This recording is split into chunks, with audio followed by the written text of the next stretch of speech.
여러분, 지금 이 순간 당신의 인간관계는 평화롭습니까? 아니면 어딘가 모르게 피곤하고 설명하기 어려운 허전함이 자꾸 따라옵니까? 나쁜 사람이 주변에 있어서가 아닙니다. 오히려 좋은 사람들 사이에 있어도 이 피로함은 사라지지 않습니다. 많은 분들이 이렇게 생각하십니다. 내가 사람을 잘못 만난 거야. 더 좋은 사람을 만나면 달라지겠지. 이번 관계만 정리하면 괜찮아질 거야. 그래서 관계를 바꿉니다. 직장을 옮기고 모임을 바꾸고 때로는 오래된 친구와 거리를 둡니다. 그런데 이상하게도 새로운 관계에서도 똑같은 패턴이 반복됩니다. 똑같이 기대하고 똑같이 실망하고 똑같이 지쳐갑니다. 왜 그럴까요? 석가모니는 기원전 5세기 인도 북부의 왕자로 태어났습니다.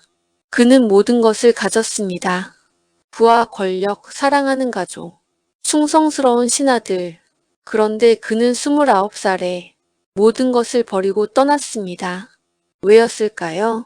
그가 궁궐 밖에서 처음으로 마주한 것은 딱 세 가지였습니다. 늙은 사람, 병든 사람, 죽어가는 사람. 그는 거기서 하나의 진실을 깨달았습니다. 인간의 고통은 환경에서 오지 않는다. 고통은 내 안에서 온다. 이것이 왜 인간관계에서 중요한가? 우리는 대부분 이렇게 생각합니다. 저 사람이 변하면 내가 행복해질 거라고, 저 상황만 바뀌면 나는 괜찮아질 거라고. 그런데 석가모니는 말합니다. 고통의 뿌리를 찾지 않으면 뿌리는 어디서든 다시 자란다. 당신이 인간관계에서 가장 많이 상처받는 순간이 언제입니까? 대부분 이런 상황에서 상처받습니다. 기대했는데 실망했을 때, 잘해줬는데 돌아오지 않을 때, 나만 신경 쓰는 것 같을 때, 이 세 가지의 공통점이 뭔지 보이십니까?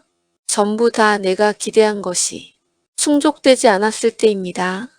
상대가 나쁜 짓을 한 게 아닙니다. 내가 원한 반응을 주지 않았을 때에 우리는 상처를 받습니다. 석가모니는 이것을 가래라고 불렀습니다. 목마른 사랑 목이 마른 사람이 물을 찾듯 우리는 끊임없이 타인의 관심, 인정, 사랑을 갈구합니다. 그런데 물을 마셔도 또 목이 마르듯 인정을 받아도 또 인정이 필요합니다. 사랑을 받아도 또 확인이 필요합니다. 이 갈증은 채워지지 않습니다. 그 갈증의 원인이 타인에게 있는 것이 아니기 때문입니다. 지금 이 순간 혹시 떠오르는 사람이 있습니까? 내가 아무리 연락해도 짧게만 답하는 사람, 내가 아무리 잘해줘도 당연하게 받아들이는 사람, 내가 무언가를 베풀어도 고마워하지 않는 사람, 그 사람을 생각할 때마다 답답하고 속상하십니까? 그렇다면 석가모니의 이 말을 천천히 들어보시기 바랍니다. 집착은 반드시 고통을 만든다. 집착이 클수록 고통도 크다. 이 말이 처음엔 억울하게 느껴질 수 있습니다. 내가 뭘 집착해요? 나는 그냥 당연한 걸 원한 거잖아요. 맞습니다. 당연한 것처럼 느껴집니다. 연락에 답장 받는 것, 노력에 감사받는 것, 관심에 관심으로 돌아오는 것, 이건 집착이 아니라 당연한 거라고 느껴집니다. 그런데 석가모니는 바로 거기서 가장 무서운 진실을 꺼냅니다. 타인은 당신의 기대대로 존재할 의무가 없다. 이 문장을 한 번 더 생각해 보시기 바랍니다. 타인은 당신의 기대대로 존재할 의무가 없다. 우리는 무의식 중에 상대에게 역할을 부여합니다. 이 정도 친구면 이렇게 해줘야지. 이 정도 가족이면 이건 당연한 거잖아. 이 정도 사이면 이건 해줄 수 있는 거 아니야? 우리는 관계의 계약서를 씁니다. 상대의 동의 없이. 그리고 상대가 그 계약을 어기면 우리는 배신당한 것처럼 느낍니다. SNS를 생각해 보시기 바랍니다. 내가 먼저 좋아요를 눌러줬으면 상대도 내 게시물에 눌러줄 거라 기대합니다. 내가 생일 축하 메시지를 보냈으면 나의 생일에도 연락이 올 거라 기대합니다. 그런데 그 기대가 충족되지 않는 순간 우리는 서운하고 섭섭하고 상처받습니다. 상대는 아무것도 한 적이 없는데 석가모니는 말합니다. 고통은 상대가 만드는 것이 아니라 고통은 항상 내 안에서 시작된다. 그렇다면 기대하지 말라는 뜻입니까? 아무것도 바라지 말고 그냥 다 퍼주기만 하라는 뜻입니까? 아닙니다. 석가모니는 무감각하거나 냉정해지라고 말하지 않았습니다. 그는 이렇게 말했습니다. 관계를 맺되 그 관계에 묶이지 마라.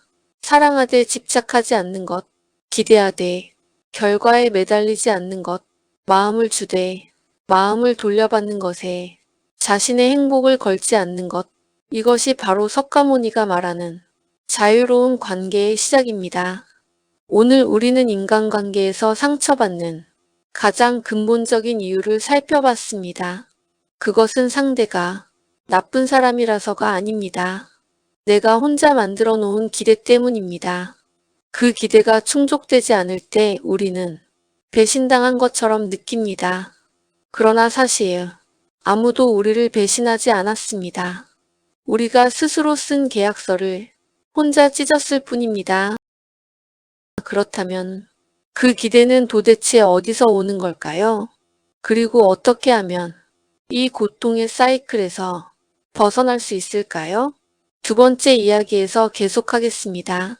첫 번째 이야기에서 우리는 이것을 알았습니다. 인간관계의 고통은 상대가 만드는 것이 아니라 내 기대가 만든다는 것을. 그런데 여기서 이런 의문이 생깁니다. 왜 어떤 사람에게는 별로 상처받지 않는데 특정 사람에게는 유독 더 깊이 상처받는 걸까요? 같은 말을 들어도 어떤 사람이 하면 그냥 흘려보내지는데 특정 사람이 하면 며칠이고 머릿속을 떠나지 않습니다. 같은 행동을 봐도 어떤 사람이 하면 그러려니 하는데 특정 사람이 하면 가슴이 쿵 내려앉습니다. 그냥 더 좋아하기 때문일까요? 그냥 더 가깝기 때문일까요? 아닙니다. 석가모니는 이것에 대해 아주 깊은 통찰을 남겼습니다. 그리고 현대 심리학도 같은 결론에 도달했습니다. 우리가 특정 사람에게 유독 더 크게 반응하는 이유, 그것은 그 사람이 나의 내면 깊은 곳에 있는 무언가를 건드리기 때문입니다. 이것을 거울 관계라고 합니다. 상대는 거울입니다. 내 안에 있는 것을 비춰주는 거울. 상대가 나를 아프게 하는 게 아닙니다. 상대가 내 안에 아픈 곳을 보여주는 겁니다. 잠깐, 이 말이 너무 어렵게 느껴지신다면 이렇게 생각해 보시기 바랍니다. 누군가가 당신에게 이렇게 말합니다. 당신은 별로 특별하지 않아요. 이 말을 들었을 때 당신은 어떤 반응이 나옵니까? 그냥 웃어넘길 수 있습니까? 아니라면 며칠이고 그 말이 머릿속을 맴듭니까? 만약 이 말이 깊이 상처가 됐다면 이미 당신 안에 그 말과 맞닿는 무언가가 있는 겁니다. 혹시 스스로에게 이런 말을 한 적 있으십니까? 나는 별로 특별하지 않은 사람인 것 같아. 나는 그렇게 대단한 사람이 아니야. 내가 뭘 잘한다고 상대의 말이 상처가 된 것이 아닙니다. 내 안에 이미 있던 믿음이 상대의 말을 통해 확인된 것처럼 느껴진 겁니다. 석가모니는 이것을 이렇게 표현했습니다. 남이 쏜 화살보다야 스스로 품고 있던 독이 더 깊이 상처를 낸다. 이것이 거울 관계의 핵심입니다. 상대는 화살을 쐈을 뿐입니다. 그런데 그 화살이 깊이 박히는 이유는 내 안에 이미 그 자리가 비어 있었기 때문입니다. 그렇다면 이런 질문이 생깁니다. 내 안에 비어 있는 자리는 어디서 왔을까요? 대부분은 아주 오래전에 만들어집니다. 어린 시절, 충분히 인정받지 못했던 경험, 노력해도 알아주지 않았던 기억, 사랑한다고 생각했는데 외면당했던 순간, 이 경험들이 쌓이면서 우리 안에 하나의 믿음이 자리를 잡습니다. 나는 충분하지 않다. 나는 사랑받을 자격이 부족하다. 나는 결국 혼자다야. 이 믿음은 평소엔 잘 보이지 않습니다. 그런데 특정 사람, 특정 상황이 그것을 건드리는 순간 갑자기 폭발적으로 올라옵니다. 그것이 우리가 특정 사람에게 유독 크게 반응하는 이유입니다. 직장에서 상사에게 유독 작아지는 분이 있습니까? 어떤 말을 들어도 위축되고 칭찬 한마디에 며칠이 행복하고 한마디 지적에 일주일이 무너지는 분이 있습니까? 그 상사가 특별히 무서운 사람이 아닐 수 있습니다. 그 상사가 당신 안에 있는 무언가를 건드리고 있는 겁니다. 어쩌면 어린 시절의 아버지, 어쩌면 늘 기준이 높았던 어머니, 어쩌면 한 번도 충분하다고 말해주지 않았던 누군가, 그 사람의 얼굴이 지금의 상사에게 겹쳐 보이는 겁니다. 석가모니는 이것을 카르마라고 불렀습니다. 과거의 경험이 현재의 반응을 만든다는 것, 나쁜 의미가 아닙니다. 단지 우리가 보는 세상은 있는 그대로의 세상이 아니라 내 경험의 필터를 통해 본 세상이라는 뜻입니다. 같은 사람을 보아도 어떤 사람에게는 그냥 평범한 직장 상사이고 어떤 사람에게는 온몸이 굳어버리는 존재가 됩니다. 이것은 그 직장 상사가 다른 게 아닙니다. 보는 사람 안에 다른 필터가 있기 때문입니다. 그렇다면 이걸 알면 뭐가 달라집니까? 아주 많이 달라집니다. 지금까지 우리는 이렇게 생각했습니다. 저 사람이 문제야. 저 사람만 바뀌면 내가 괜찮아질 거야. 그런데 거울 관계를 이해하면 질문이 바뀝니다. 저 사람이 나의 어떤 부분을 건드리고 있지? 나는 왜 이 부분에서 이렇게 크게 반응하는 걸까? 이 질문을 하는 순간 관계의 주도권이 다시 나에게 돌아옵니다. 저 사람이 어떻게 행동하느냐가 아니라 내가 이것을 어떻게 바라보느냐로 중심이 이동합니다. 석가모니가 말했습니다. 적을 1000명 이기는 것보다 자기 자신을 한 번 이기는 것이 더 위대하다. 인간관계에서의 싸움은 상대와의 싸움이 아닙니다. 내 안의 두려움과의 싸움입니다. 지금 이 순간 당신을 가장 많이 힘들게 하는 사람이 누구입니까? 그 사람을 잠깐 떠올려 보시기 바랍니다. 그 사람이 당신에게 하는 말이나 행동 중에 가장 참기 힘든 것이 무엇입니까? 그리고 이렇게 물어보시기 바랍니다. 이것이 나에게 이렇게 힘든 이유가 무엇일까? 혹시 이것이 내 안이 오래된 상처와 닿아 있지는 않을까? 이 질문 하나가 당신의 인간관계를 완전히 다른 방식으로 보게 해줄 겁니다. 상대는 당신의 거울입니다. 그리고 거울은 당신을 공격하지 않습니다. 거울은 단지 보여줄 뿐입니다. 그것을 볼 용기가 있는 사람만이 진짜 자유로운 관계로 나아갈 수 있습니다. 다음 이야기에서는 더 깊이 들어갑니다. 우리가 관계에서 놓지 못하는 집착에는 세 가지 얼굴이 있습니다. 첫 번째 얼굴은 당신이 생각하는 그것입니다. 그런데 두 번째와 세 번째 얼굴은 아마 한 번도 집착이라고 생각해 본 적 없는 것들일 겁니다. 두 번째 이야기에서 우리는 알았습니다. 나를 가장 많이 힘들게 하는 사람은 내 안에 오래된 상처를 건드리는 사람이라는 것을. 상대는 거울입니다.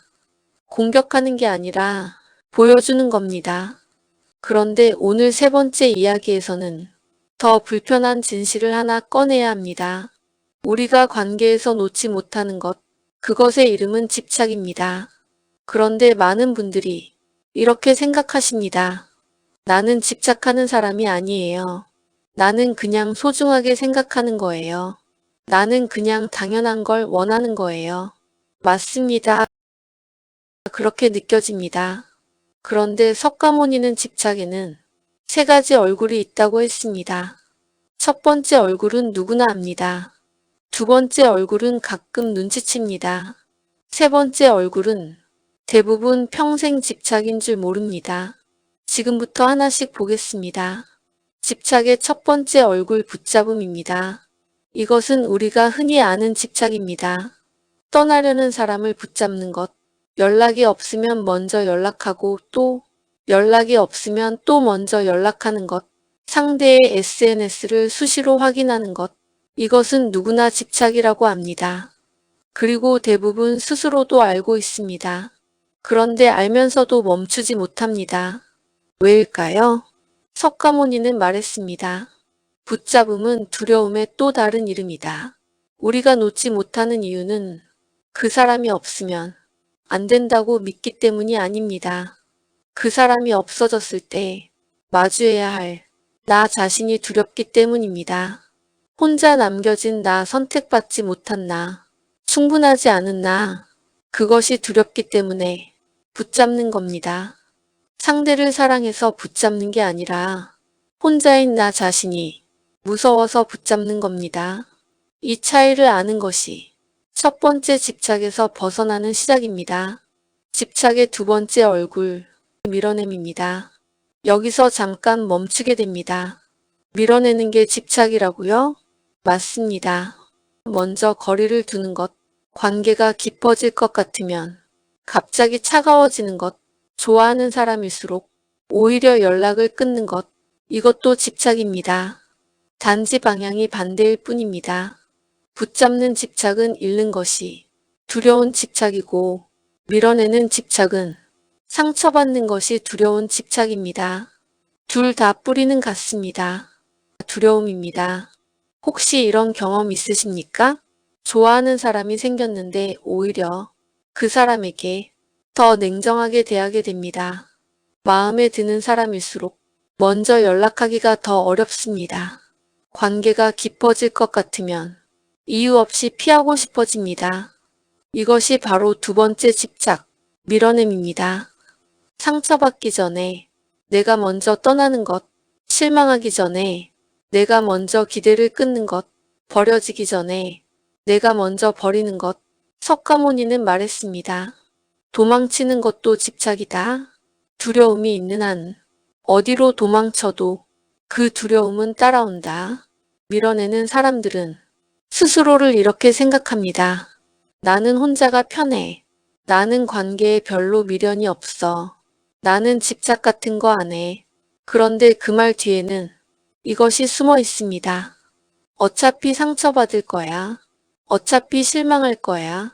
먼저 마음 열었다가 또 혼자 남겨질 거야. 이것이 두 번째 집착이 진짜 얼굴입니다. 집착의 세 번째 얼굴. 이것이 가장 무섭습니다. 고치려 함입니다. 상대를 바꾸려는 것, 상대가 나의 기준대로 행동하길 바라는 것, 상대가 더 나은 사람이 되길 바라며 계속 이야기하는 것, 많은 분들이 이것을 사랑이라고 생각합니다. 내가 이 사람을 위해서 말하는 거야. 내가 이 사람을 아끼니까 바꿔주고 싶은 거야.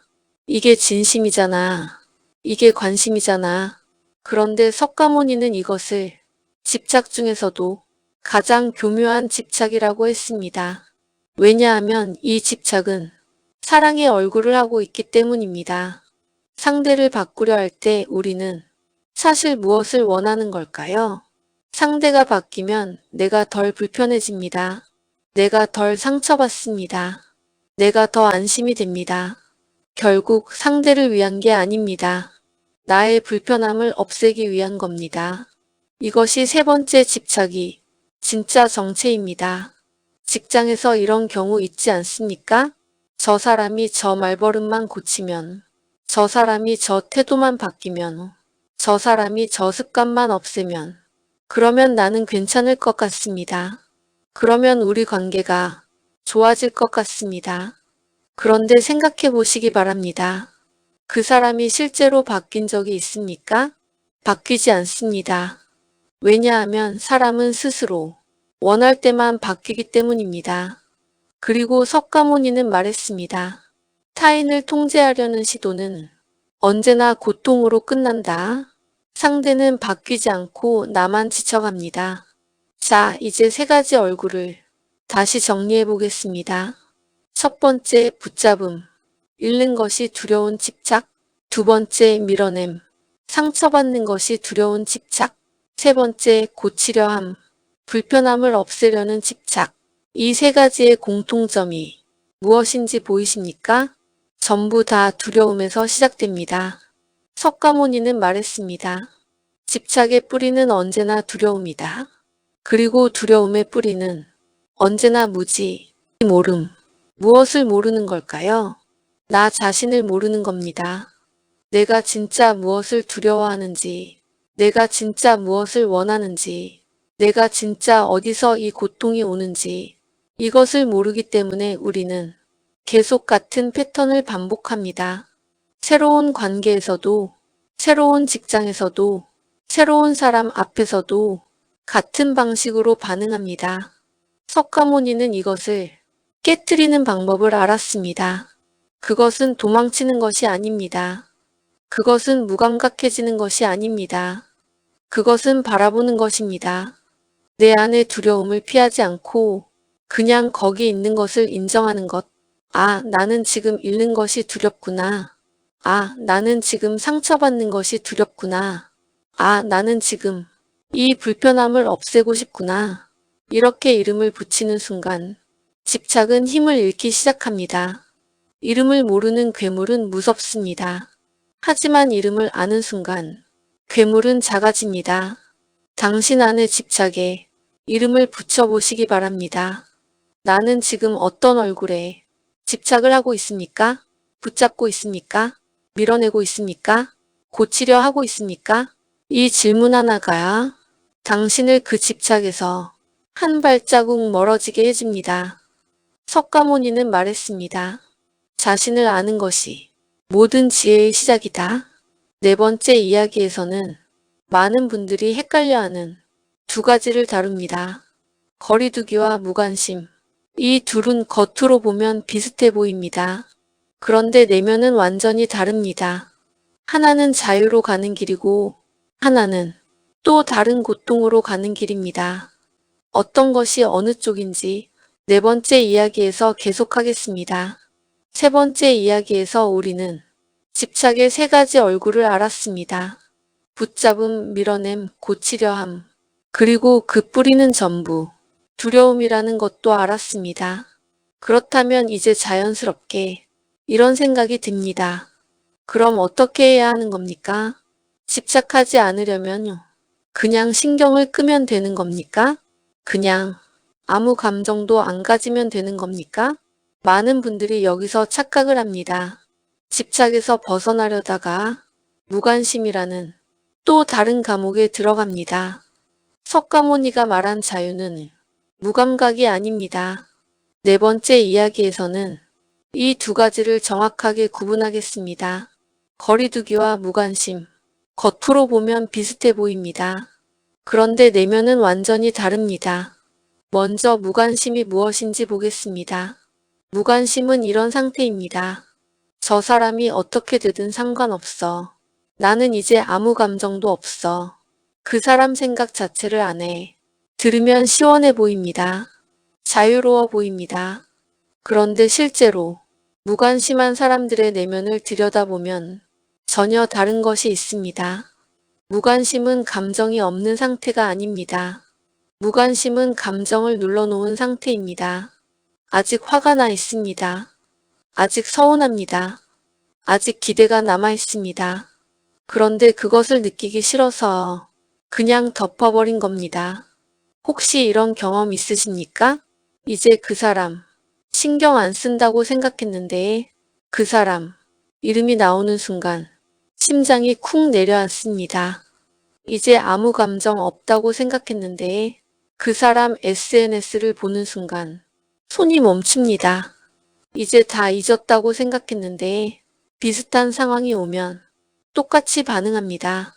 이것이 무관심의 실체입니다. 덮어놓은 감정은 사라지지 않습니다. 더 단단해져서 더 깊이 박힙니다. 석가모니는 말했습니다. 외면한 고통은 치유되지 않는다. 고통은 오직 바라볼 때만 사라진다. 무관심은 자유가 아닙니다. 무관심은 고통을 미루는 것입니다. 그렇다면 거리두기는 무엇이 다를까요? 거리두기는 이런 상태입니다. 나는 저 사람에 대해 감정이 있습니다. 서운하기도 하고 아프기도 합니다. 그런데 그 감정이 나의 하루 전체를 지배하게 두지 않겠습니다. 차이가 보이십니까? 무관심은 감정 자체를 없애려 합니다. 거리두기는 감정을 인정하되 그 감정에 끌려다니지 않겠다는 겁니다. 석가모니는 감정을 강에 비유했습니다. 강물은 흐릅니다. 물살이 강할 때도 있고 잔잔할 때도 있습니다. 무관심은 강물을 막으려는 겁니다. 댐을 쌓고 돌을 쌓고 흐르지 못하게 막습니다. 그런데 막힌 물은 언젠가 터집니다. 거리두기는 강물이 흐르도록 두는 겁니다. 나는 강 위에 다리 위에 서서 물이 흐르는 것을 그냥 바라봅니다. 물에 뛰어들지 않습니다. 하지만 물이 흐른다는 것을 부정하지도 않습니다. 그냥 흐르게 둡니다. 이것을 인간관계에 적용하면 이렇습니다. 나를 힘들게 하는 사람이 있습니다. 무관심은 이렇게 반응합니다. 그 사람? 아무 감정 없어. 신경 안 써. 그러면서 속으로는 아직 부글부글합니다. 거리두기는 이렇게 반응합니다. 그 사람으로 인해 내가 힘든 건 사실입니다. 그런데 그 사람의 말과 행동이 나의 평온을 결정하게 두지 않겠습니다. 나는 그 사람과 일정한 심리적 거리를 유지하겠습니다. 이것이 석가모니가 말한 평정심입니다. 흔들리지 않는 것이 아닙니다. 흔들려도 돌아오는 것입니다. 바람이 불어도 뿌리가 깊은 나무는 쓰러지지 않습니다. 바람을 막는 게 아닙니다. 바람이 불어도 견디는 뿌리가 있는 겁니다. 그렇다면 그 뿌리는 무엇입니까? 나 자신에 대한 이해입니다. 내가 왜 이 상황에서 이렇게 반응하는지, 내 안에 어떤 두려움이 지금 움직이고 있는지, 나는 지금 진짜 무엇을 필요로 하는지, 이것을 아는 사람은 흔들려도 돌아옵니다. 이것을 모르는 사람은 작은 바람에도 쓰러집니다. 직장에서 이런 경우를 생각해 보시기 바랍니다. 회의 중에 내 의견이 무시됐습니다. 무관심하려는 사람은 이렇게 합니다. 괜찮아, 신경 안 써. 그러면서 집에 가서도 그 장면이 계속 떠오릅니다. 거리두기를 하는 사람은 이렇게 합니다. 지금 내가 무시당한 것 같아서 속상하구나. 그것이 내 안에 있는 인정받고 싶은 마음을 건드렸구나. 그런데 그 사람의 반응이 나의 가치를 결정하지 않는다. 이 두 가지 반응은 결과가 완전히 다릅니다. 첫 번째는 감정이 쌓입니다. 두 번째는 감정이 흘러갑니다. 석가모니는 거리두기를 이렇게 표현했습니다. 연꽃은 진흙 속에서 자라지만 진흙에 물들지 않는다. 연꽃이 진흙을 피하지 않습니다. 진흙 속에 있습니다.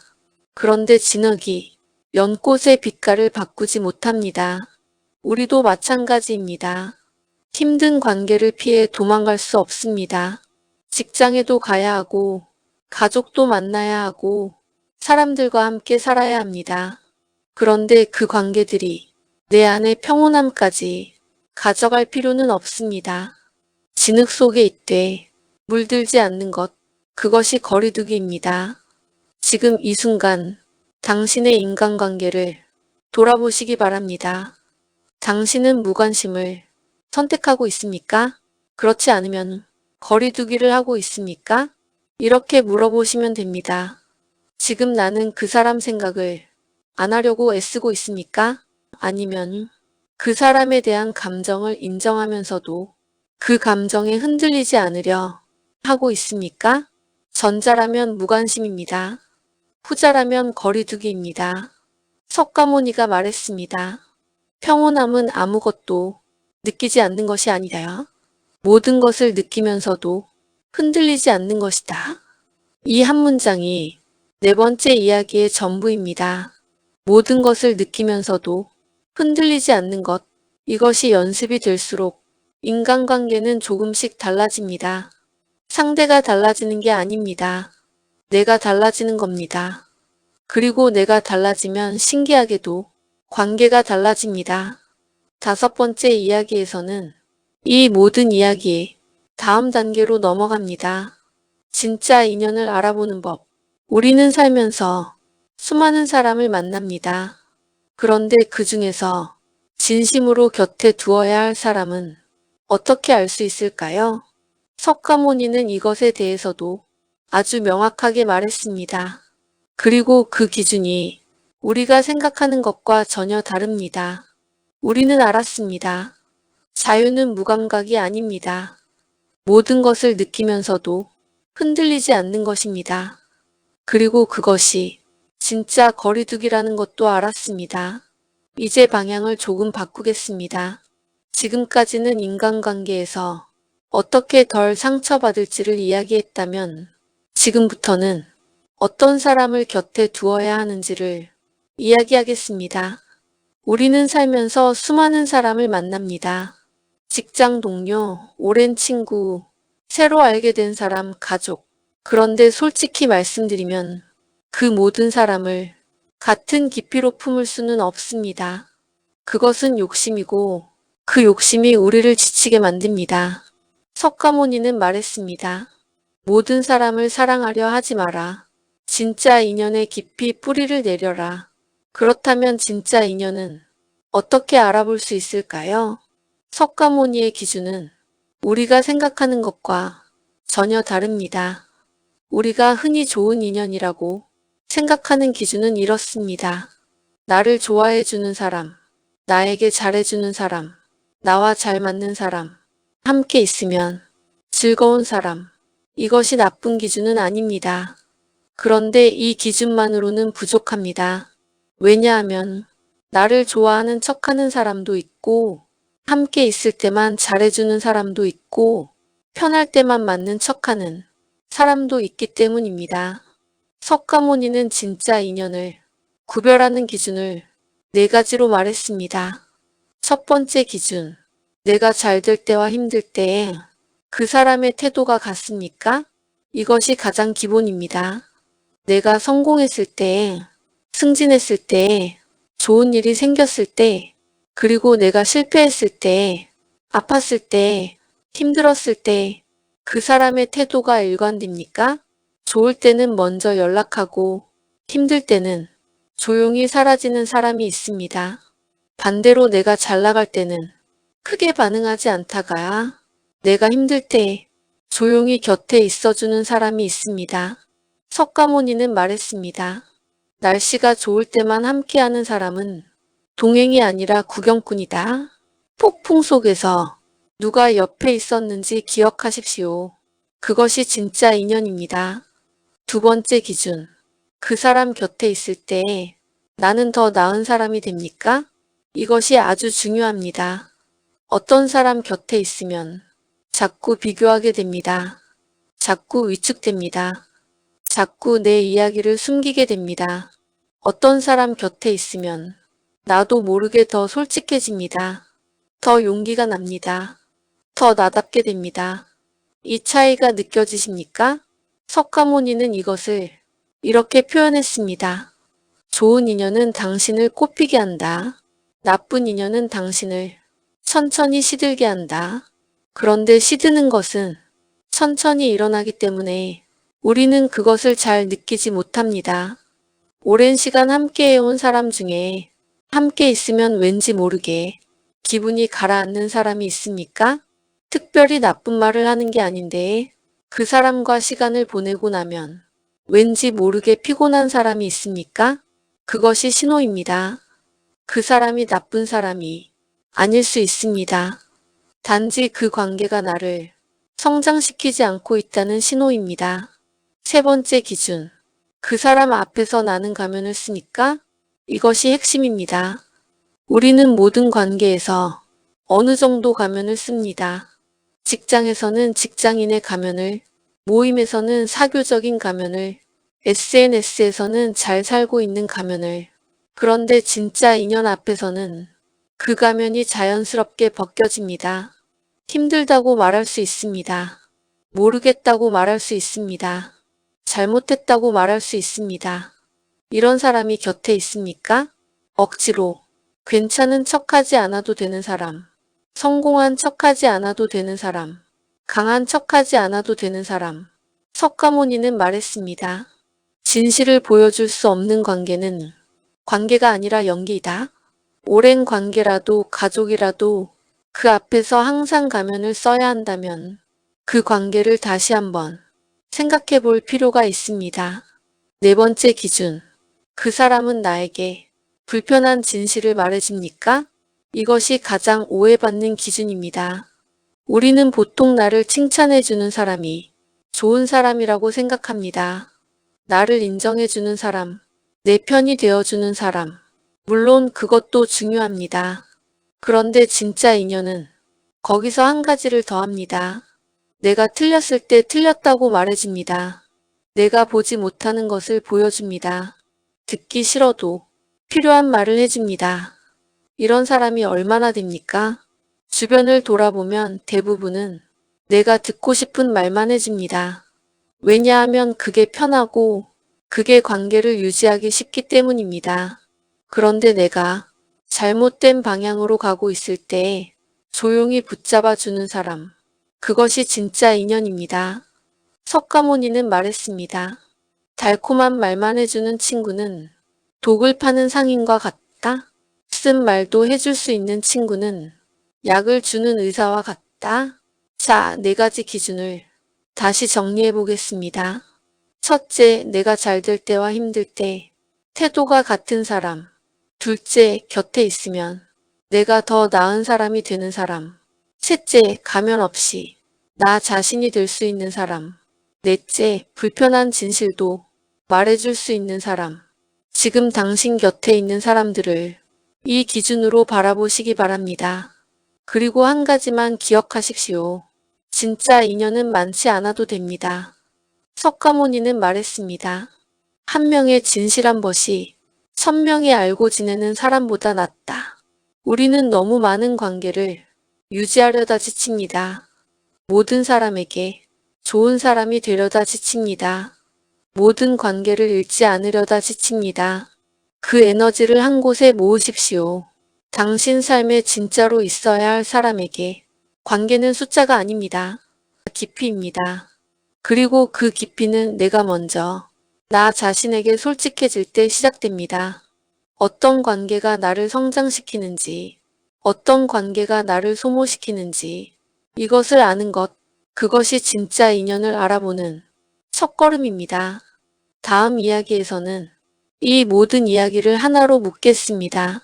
지금까지 우리는 고통의 뿌리를 알았고, 거울 관계를 이해했고, 집착의 새 얼굴을 봤고, 거리두기와 무관심을 구분했고, 진짜 인연의 기준을 배웠습니다. 그렇다면 이것을 실제 삶에서 어떻게 실천합니까? 내일 아침 눈을 떠서요. 당장 무엇을 다르게 할 수 있습니까? 석가모니는 지식이 아니라 실천을 강조했습니다. 아는 것과 사는 것은 다릅니다. 이번에는 그 실천법을 함께 나누겠습니다. 드디어 마지막 이야기입니다. 지금까지 우리는 긴 여정을 함께 걸어왔습니다. 인간관계에서 상처받는 진짜 이유를 알았고 나를 힘들게 하는 사람이 내 거울이라는 것도 알았습니다. 집착의 세 가지 얼굴을 봤고 거리두기와 무관심의 차이도 이해했습니다.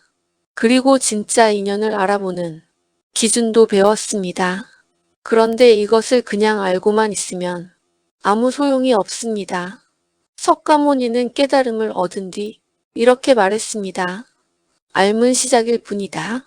삶이 바뀌지 않는 깨달음은 깨달음이 아니라 구경이다.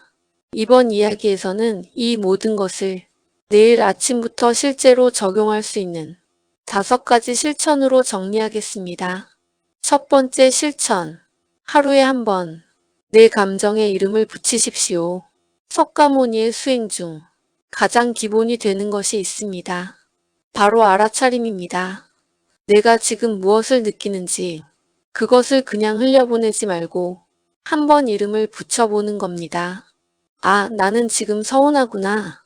아, 나는 지금 인정받고 싶구나. 아, 나는 지금 외롭구나.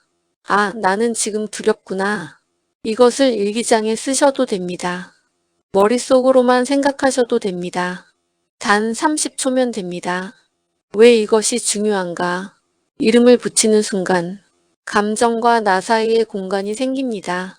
나는 서운함이 아닙니다. 나는 서운함을 느끼고 있는 겁니다. 이 차이가 작아 보여도 이 차이가 관계를 바꿉니다. 감정에 끌려다니는 것과 감정을 바라보는 것, 그 시작이 이름 붙이기입니다.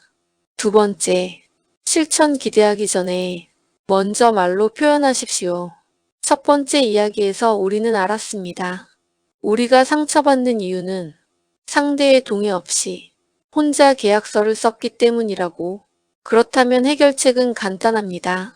말하는 겁니다. 이게 당연한 것 같아도 우리는 놀랍도록 말을 안 합니다. 나는 이런 게 필요해. 이런 상황에서는 이렇게 해줬으면 해. 오늘은 그냥 들어주기만 해줘. 이것을 말하는 것이 약한 게 아닙니다. 이것이 관계를 성숙하게 만드는 겁니다. 말하지 않고 알아주기를 바라는 것, 그것이 집착의 시작입니다. 석가모니는 말했습니다. 침묵은 수행에서는 덕이지만 관계에서 침묵은 오해의 씨앗이 된다. 필요한 것을 말하십시오. 그리고 상대가 그것을 줄 수 없다면 그것도 받아들이는 연습을 하십시오. 세 번째, 실천. 한 달에 한 번 관계를 정리하십시오. 정리라는 말이 차갑게 들릴 수 있습니다. 그런데 여기서 말하는 정리는 관계를 끊으라는 게 아닙니다. 내 안에서 정리하는 겁니다. 지금 내 삶에 있는 관계들을 한번 바라보는 겁니다. 이 관계는 나를 성장시키고 있습니까? 이 관계에서 나는 나 자신일 수 있습니까? 이 관계에 내가 쏟는 에너지는 적절합니까? 이것을 한 달에 한 번 점검하십시오. 그러다 보면 자연스럽게 알게 됩니다. 어떤 관계에 더 깊이 뿌리를 내려야 하는지, 어떤 관계에서 조금 물러서야 하는지. 관계는 한 번 맺으면 영원히 같은 무게로 유지해야 하는 게 아닙니다. 계절이 바뀌듯 관계도 바뀝니다. 그 변화를 자연스럽게 받아들이는 것, 그것도 지혜입니다. 석가모니는 말했습니다. 모든 것은 변한다. 변하지 않는 것은 변한다는 사실뿐이다. 관계도 예외가 아닙니다. 네 번째 실천. 상처받았을 때 바로 반응하지 마십시오. 이것이 가장 어렵고 가장 중요한 실천입니다. 누군가의 말이나 행동에 상처받는 순간 우리의 몸은 즉각 반응하려 합니다. 바로 반박하거나 바로 차갑게 굴거나 바로 연락을 끊거나 바로 눈물이 납니다. 그 순간 딱 하나만 하십시오. 멈추십시오. 3초도 됩니다. 자리를 잠깐 피해도 됩니다. 화장실이라도 가십시오. 그 짧은 멈춤 안에서 이렇게 물어보십시오. 지금 나는 왜 이렇게 반응하고 싶은가? 이것이 지금 이 상황 때문인가? 아니면 내 안에 오래된 무언가가 건드려진 것인가? 이 질문이 자동적인 반응을 막아줍니다. 석가모니는 말했습니다. 분노는 뜨거운 석탄을 손에 쥐는 것과 같다. 남에게 던지기 전에 내 손이 먼저 탄다. 반응을 잠깐 미루는 것, 그것이 관계를 지키는 가장 강력한 도구입니다. 다섯 번째 실천. 나 자신에게 가장 먼저 친절하십시오. 이것이 마지막 실천이고 사실은 이것이 모든 것의 기반입니다. 우리가 인간관계에서 지치는 이유 중 하나는 타인에게는 무한히 친절하려 하면서 정작 나 자신에게는 너무 가혹하기 때문입니다. 남들이 실수하면 이해합니다. 내가 실수하면 용납하지 못합니다. 남들이 힘들다 하면 위로합니다. 내가 힘들면 더 강해져야 한다고 다그칩니다. 남들에게는 경계를 존중합니다. 나 자신의 경계는 계속 허뭅니다. 석가모니는 말했습니다. 온 우주를 통틀어 당신만큼 당신의 사랑을 받을 자격이 있는 존재는 없다. 이 말이 이기적으로 들립니까? 아닙니다. 나를 먼저 채워야 타인에게 줄 수 있습니다. 비어있는 컵으로는 남의 컵을 채울 수 없습니다. 나에게 친절한 사람이 타인에게도 진심으로 친절할 수 있습니다. 나를 사랑하는 사람이 집착 없이 타인을 사랑할 수 있습니다. 나에게 평온한 사람이 관계에서도 흔들리지 않을 수 있습니다. 모든 것은 나 자신으로부터 시작됩니다. 자, 5가지 실천을 다시 정리해 보겠습니다. 첫째, 하루에 한 번 내 감정에 이름을 붙인다. 둘째, 기대하기 전에 먼저 말로 표현한다. 셋째, 한 달에 한 번 관계를 내 안에서 정리한다. 넷째, 상처받았을 때 바로 반응하지 않고 멈춘다. 다섯째, 나 자신에게 가장 먼저 친절하다. 이 5가지는 거창한 것이 아닙니다. 오늘 저녁부터 내일 아침부터 시작할 수 있는 것들입니다. 석가모니는 깨달음을 얻은 뒤 45년간 사람들 사이를 걸었습니다. 그는 멀리 있지 않았습니다. 그는 항상 사람들 곁에 있었습니다. 그가 가르친 것은 세상을 떠나는 법이 아니었습니다. 세상 속에서 자유로워지는 법이었습니다. 관계를 끊는 것이 자유가 아닙니다. 관계 속에서 흔들리지 않는 것이 자유입니다. 사람을 멀리하는 것이 평온이 아닙니다. 사람 곁에 있으면서도 나를 잃지 않는 것이 평온입니다. 그 자유와 평온은 누군가 주는 것이 아닙니다. 내가 만들어가는 것입니다. 오늘 이 영상을 끝까지 보신 당신은 이미 그 시작의 문 앞에 서 있습니다. 문을 여는 것은 당신의 몫입니다. 그런데 이것 하나만 기억하십시오. 완벽하게 하려 하지 않아도 됩니다. 오늘 한번 감정의 이름을 붙이는 것으로 충분합니다. 오늘 한번 반응을 3초 늦추는 것으로 충분합니다. 오늘 한번 나 자신에게 괜찮다고 말해주는 것으로 충분합니다. 한 걸음씩입니다. 석가모니도 한 걸음씩 걸었습니다. 당신도 충분히 할 수 있습니다. 오늘 이 지혜가 당신의 무거운 마음을 조금이나마 덜어주었기를 바랍니다. 인간관계에서 지치고 상처받고 혼자라고 느껴지는 날에 오늘 이 영상이 작은 등불이 되었으면 합니다. 이 내용이 도움되셨다면 당신의 소중한 구독과 좋아요로 마음의 평온을 함께 나눠주세요.